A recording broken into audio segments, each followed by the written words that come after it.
Hello दर्शक बंधु good morning जय जगन्नाथ।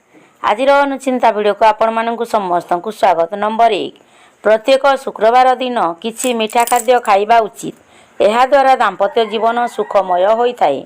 नंबर 2 प्रत्येक अमावास्या दिन घर एवं बेडरूम भल भाबे सफा करिबा उचित। एहा द्वारा नकारात्मक शक्ति दूर होइथाय।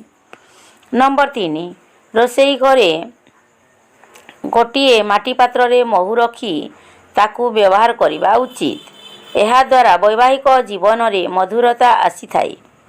नंबर 4 जदि घरे वास्तुदोष दूर हैला परे भी स्वामी स्त्री मध्यरे झगड़ा हेउथाए तेबे उभय सोमवार दिन दुईमुखी रुद्राक्ष पिंधिबा द्वारा ताहा दूर होइथाए।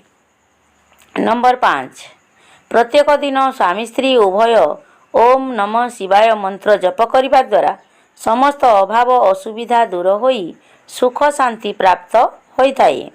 नंबर 6 घरे केबे भी लुहा खटरे सोइबा उचित नुहे। एहा द्वारा दाम्पत्य जीवन रे विभिन्न समस्या देखा देइथाए। नंबर 7 घरर दक्षिण पश्चिम कोण रे बेडरूम करिबा उचित। एहा द्वारा शुभ होइथाए एवं दाम्पत्य जीवन रे शांति आसी थाए।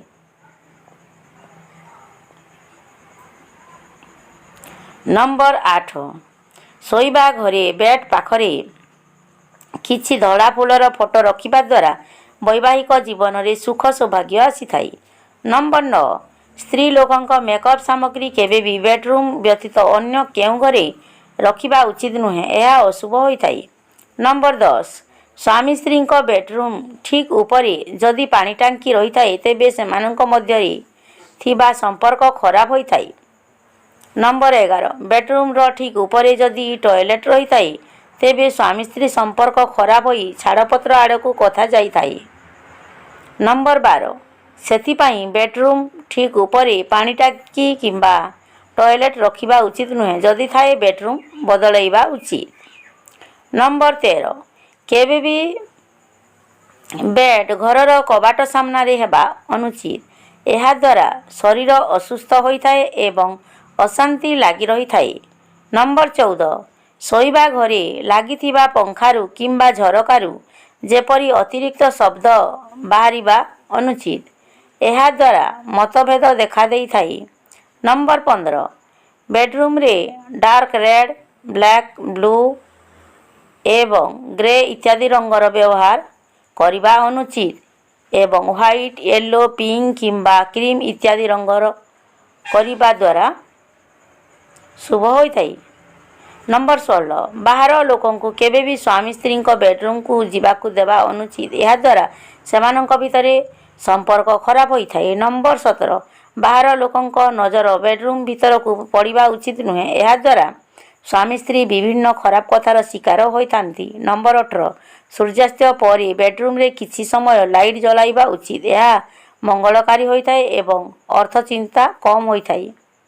नंबर 19 बेडरूम झरका सब बड़ हेबा उचित नुहे छोट हेबा उचित। एहा द्वारा परिवार लोकंक भितरे अविश्वास देखा देई थाए। नंबर 20 घरे रोषेई करि सारिबा परे किछि खाद्य प्रथमे वास्तु देवतांकु समर्पण करी गाई को खुआइले मंगल होइथाए। नंबर 21 बेडरूम रे टीवी कंप्यूटर इत्यादि विद्युत उपकरण रखिबा अनुचित।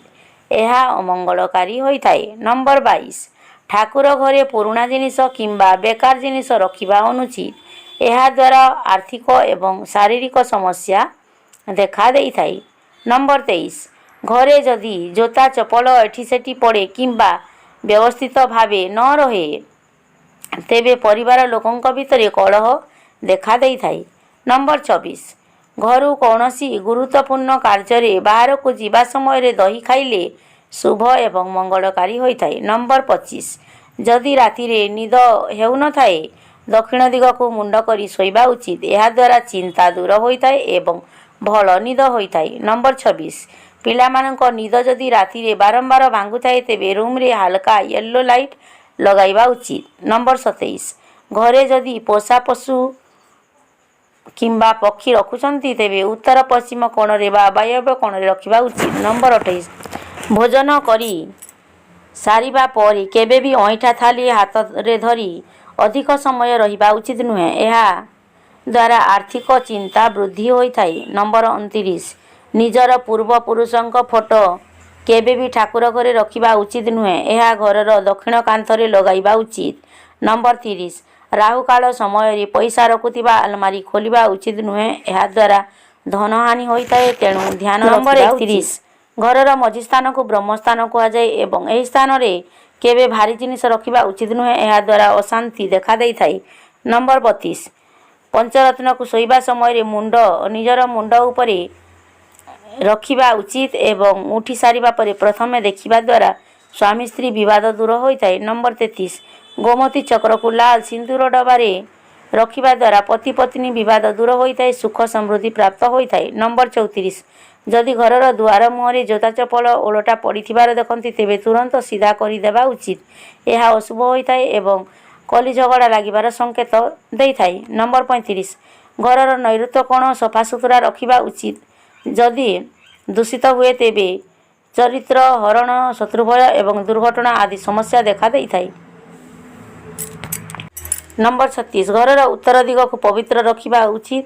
ଏହାଦ୍ୱାରା ଶରୀର ସୁସ୍ଥ ରହିଥାଏ, ଉତ୍ତମ ସ୍ୱାସ୍ଥ୍ୟ ଓ ଆୟୁ ପ୍ରାପ୍ତ ହୋଇଥାଏ। ନମ୍ବର 37 ଗୁରୁବାର ଦିନ ଘରର ଉତ୍ତର ଦିଗରେ ପଦ୍ମଫୁଲ ରଖିବା ଉଚିତ। ଲକ୍ଷ୍ମୀଙ୍କ ଆଗମନ ହୋଇଥାଏ ଏବଂ ଧନ ବୃଦ୍ଧିରେ ସହାୟକ ହୋଇଥାଏ। ନମ୍ବର 38 ଘରେ କେବେ ବି ପ୍ଲାଷ୍ଟିକ ଫୁଲ ରଖିବା ଉଚିତ ନୁହେଁ। ଏହାଦ୍ୱାରା ନକାରାତ୍ମକ ଶକ୍ତି ବୃଦ୍ଧି ପାଇଥାଏ ଏବଂ ସମସ୍ୟା ଦେଖା ଦେଇଥାଏ। ନମ୍ବର 39 ଗ୍ରହମାନଙ୍କର ଶୁଭ ଦୃଷ୍ଟି ପ୍ରାପ୍ତ କରିବା ପାଇଁ ହେଲେ ଘର ପୋଛା ଲଗାଇବା ସମୟରେ ଟିକିଏ ହଳଦୀ ପାଣିରେ ମିଶାଇବା ଉଚିତ। ନମ୍ବର 40 ଯଦି କୌଣସି ଇଣ୍ଟରଭ୍ୟୁ ଦେବାକୁ ଯିବାର ଅଛି ତେବେ ଲାଲ କିମ୍ବା ହଳଦିଆ ରଙ୍ଗର ରୁମାଲ ପାଖରେ ରଖିଲେ ଶୁଭ ଫଳ ମିଳିଥାଏ।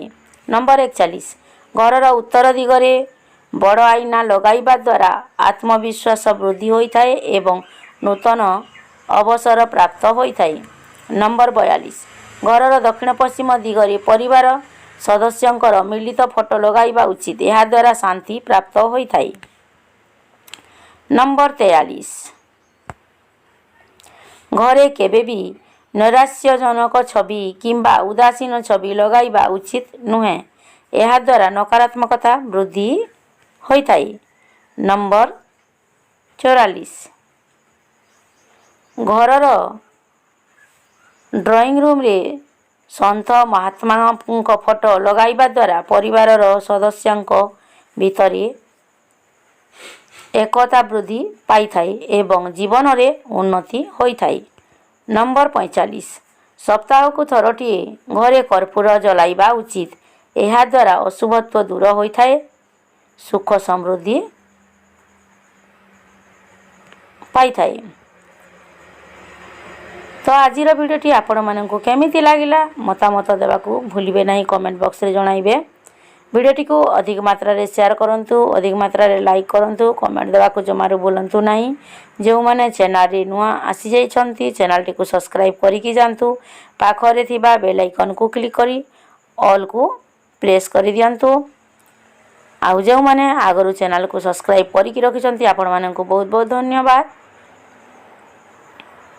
ଭିଡ଼ିଓଟିକୁ ଆପଣମାନେ ଶେଷ ପର୍ଯ୍ୟନ୍ତ ଦେଖିଥିବାରୁ ଆପଣମାନଙ୍କୁ ଅଶେଷ ଅଶେଷ ଧନ୍ୟବାଦ। ରହିଲି, ଜୟ ଜଗନ୍ନାଥ। ଆଜିର ଦିନଟି ଆପଣମାନଙ୍କ ପାଇଁ ସମସ୍ତଙ୍କ ପାଇଁ ମଙ୍ଗଳମୟ ହେଉ। ନେକ୍ସଟ ଭିଡ଼ିଓ ଆସନ୍ତାକାଲି ଆସିବ, ଦେଖିବାକୁ ଜମାରୁ ବି ଭୁଲିବେ ନାହିଁ। ତ ରହିଲି, Jay Jagannath. Thanks for watching.